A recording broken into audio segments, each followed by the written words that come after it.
estudio, que ha tocado varios tópicos de lo literario, el argumento y con lecturas intercaladas además. Esta novela nace de la inquietud por la antropología. Yo desde muy jovencita tuve contacto con este tipo de conocimientos porque mi padre era aficionado a la antropología y supe acerca de Cadogan y todo ese descubrimiento que había hecho, que estaba también allí en la historia, digamos, no aparece él nombrado, pero hay un personaje que se sugiere que es él, a quien se le reveló todo porque él había salvado de la cárcel a un lugar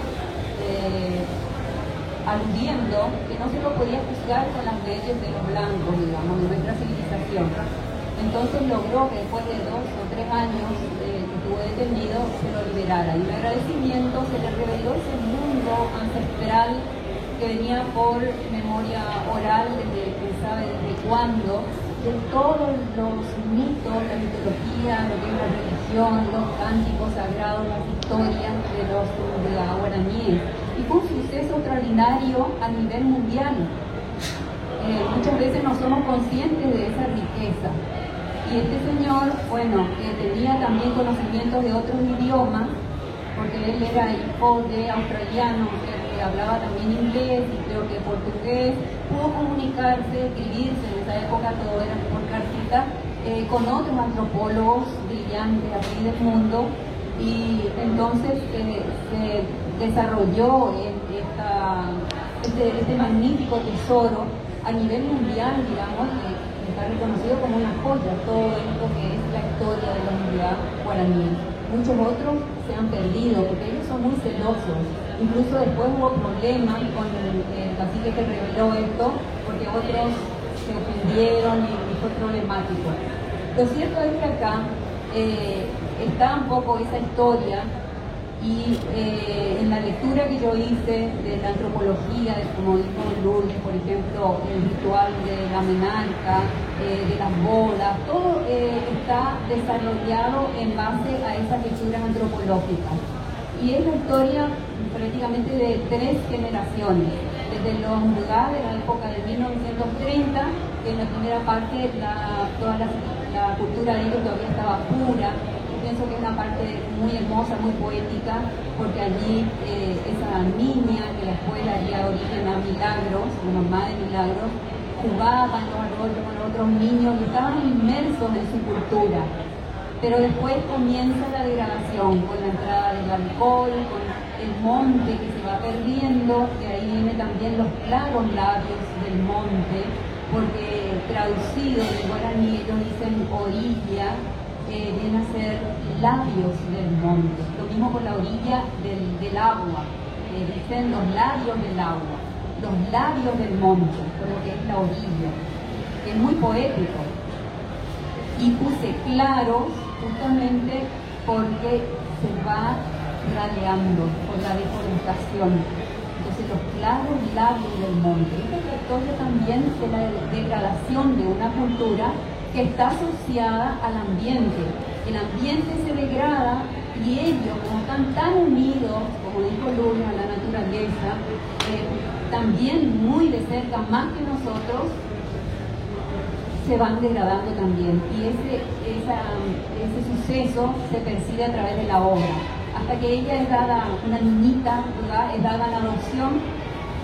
Y después de grande empieza a buscar sus raíces, empieza a hacerse preguntas, pero por sobre todo empieza a sentir un llamado interno, un llamado hacia la vida del monte, un llamado por la naturaleza que ni ella se puede explicar, hasta que finalmente, bueno, viene el desenlace, la historia de cómo ella descubre su origen. Es algo que hay que leer para entender, porque la aldea ya no existía más cuando ella se fue a buscar. Es en la zona del Guairá donde se realiza esa acción, esa parte. Bueno, eso es lo que les puedo decir. Es una obra hecha con mucho estudio también, porque hay que fundamentarlo todo a través de la antropología. Hay algunas expresiones que están en el idioma guaraní, pero donde el italiano me ayudó un poquito con las traducciones. No sé si quedaron tan perfectas porque fue todo un poco apresurado, restaurar lo que falte en otra edición, que espero se haga, porque es un guaraní muy especial el de ellos. Ya no es mucho menos el guaraní paraguayo, ¿no? Mucho menos. Una obra realmente escrita con estudio y con cariño a la naturaleza, y también un llamado a las civilizaciones, porque increíble es, ustedes no sé si realmente pueden creer, pero yo enseño también en la universidad principalmente, pero también enseño en colegios. Los chicos de los colegios, la percepción que tienen de lo que está pasando con el mundo, por el hecho de la deforestación y la degradación de la cultura, es impresionante. Una vez hablando con uno de ellos, era el primer curso, justamente estaba hablando yo del problema de la extinción de civilizaciones como esta, y me dijo, profesora, eso es así, dice, pero ¿sabes qué es lo más grave?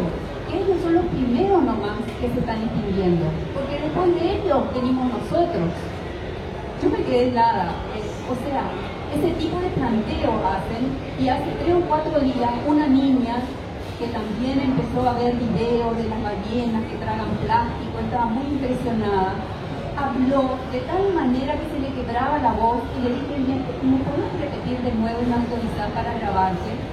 Y le grabé un audio, y es impresionante, y por discreción, porque es una menor, yo lo tengo ahí para mi archivo, a lo mejor alguna vez podemos hacer algo con eso si ella lo autoriza, pero es impresionante, y yo temo por la forma en que las generaciones futuras van a juzgarnos a nosotros, porque nosotros somos finalmente los responsables. La humanidad tiene tantos miles de años, pero son estas últimas generaciones las que son responsables de todo lo que va a ocurrir.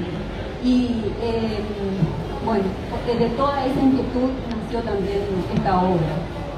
El futuro no lo sabemos, pero yo creo que está en nosotros tratar de hacer algo por restaurar, porque esa sería la palabra. Muchas gracias. Sí.